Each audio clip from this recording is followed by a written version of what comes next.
Halo teman-teman semuanya, Assalamualaikum warahmatullahi wabarakatuh. Perkenalkan, nama saya Riza Syianisa. Pada kali ini saya akan menjadi host atau moderator ya, untuk memandu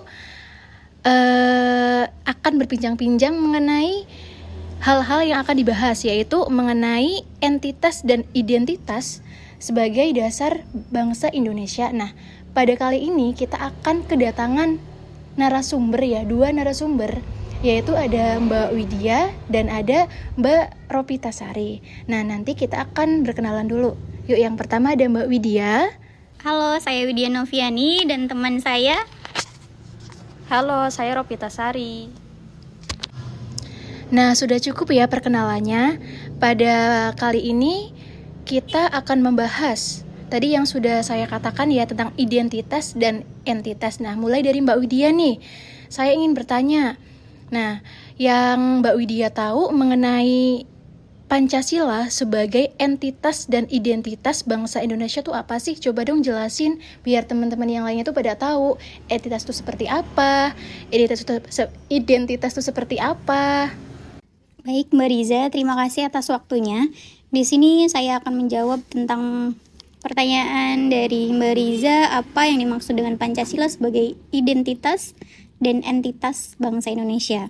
Nah, untuk Pancasila sebagai identitas bangsa Indonesia itu mengacu pada nilai-nilai dan prinsip dasar yang menjadi pondasi negara. Ini mencakup keyakinan akan ketuhanan yang Maha Esa, kemanusiaan yang adil dan beradab, persatuan, kerakyatan, serta keadilan sosial.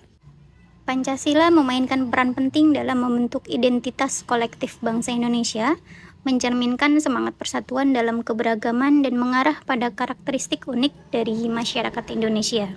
Kemudian untuk Pancasila sebagai entitas bangsa Indonesia, ini mencakup 5 aspek sesuai yang tadi sudah saya sampaikan, terdiri dari ketuhanan yang Maha Esa, kemanusiaan yang adil dan beradab, persatuan Indonesia, kerakyatan, dan keadilan. Ini menjadi landasan nilai dan prinsip yang mengikat bagi seluruh warga Indonesia. Terima kasih Mbak Widya sudah menjelaskan tentang entitas dan identitas bangsa Indonesia. Jawabannya sangat-sangat luar biasa ya, sangat panjang sekali. Nah, tidak berhenti di sini, saya akan melanjutkan pertanyaan berikutnya, yaitu yang Mbak Widya tahu mengenai relevansi Pancasila sebagai entitas dan identitas bangsa Indonesia tuh seperti apa sih? Coba dong dijelasin. Baik, Mbak Riza, menurut saya, Pancasila memiliki relevansi yang penting sebagai entitas dan identitas bangsa Indonesia. Contohnya, yang pertama sebagai dasar negara.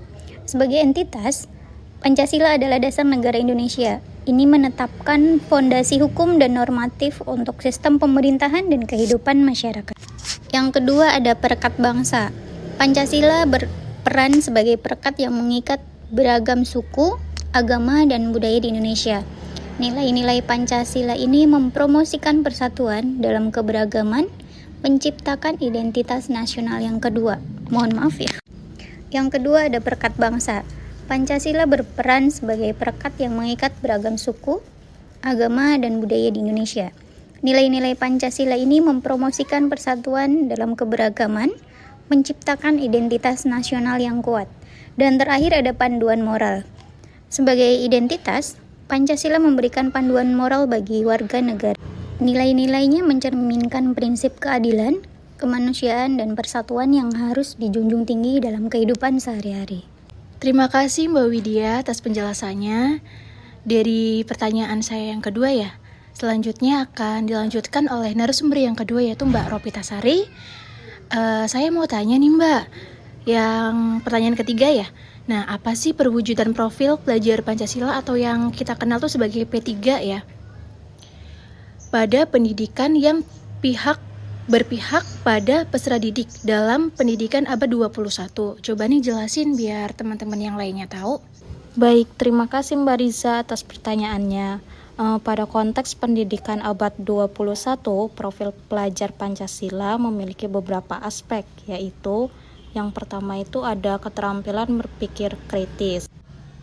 Nah, pelajar atau Peserta didik perlu diajarkan untuk berpikir kritis, menganalisis informasi, dan membuat keputusan yang bijak. Lalu aspek yang kedua yaitu ada teknologi dan inovasi.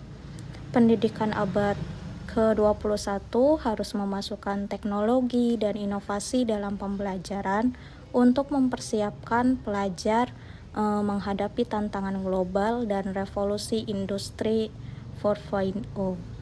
Yang ketiga yaitu toleransi dan keagamaan. Pembelajaran harus mendorong pemahaman tentang toleransi, menghormati perbedaan, dan memahami keragaman budaya, agama, dan suku bangsa di Indonesia. Lalu aspek yang keempat ada kepemimpinan dan kewirausahaan.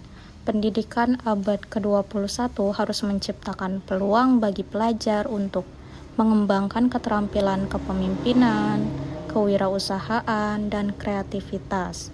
Nah, sehingga mereka dapat berkontribusi positif dalam membangun bangsa. Baik, terima kasih Mbak Ropitasari atas penjelasannya mengenai perwujudan profil pelajar Pancasila. Nah, selanjutnya ada yang mau ditanyain lagi nih. Pertanyaan terakhir nih dari saya. Nah, bagaimana sih perwujudan profil pelajar Pancasila atau yang kita tahu sebagai P3 ya, pada pendidikan yang berpihak pada peserta didik dalam pendidikan di abad 21? Untuk mewujudkan profil pelajar Pancasila dalam pendidikan abad ke-21, perlu mengintegrasikan pendekatan berorientasi peserta didik. Lalu keterampilan abad ke-21 yaitu pengajaran teknologi, pembelajaran tentang toleransi, dan pengembangan karakter dalam kurikulum dan praktik pendidikan. Selain itu, keterlibatan keluarga dan masyarakat serta evaluasi berkala penting untuk mendukung perkembangan pelajar sesuai dengan nilai-nilai Pancasila. Baik, terima kasih saya ucapkan kepada Mbak Widya dan juga Mbak Ropitasari sudah menjelaskan tentang entitas dan identitas bangsa Indonesia. Nah, semoga apa yang dijelaskan oleh Mbak Widya maupun Mbak Ropitasari bermanfaat untuk kita semua ya. Nah, sebelum penutup, saya ada pantun nih untuk kalian semua. Burung dara, burung cendrawasih, cari dulu di Papua. Cukup sekian dan terima kasih. Semoga bermanfaat untuk kita semua. Sekian dari saya Rizal Kianisa. Wassalamualaikum warahmatullahi wabarakatuh.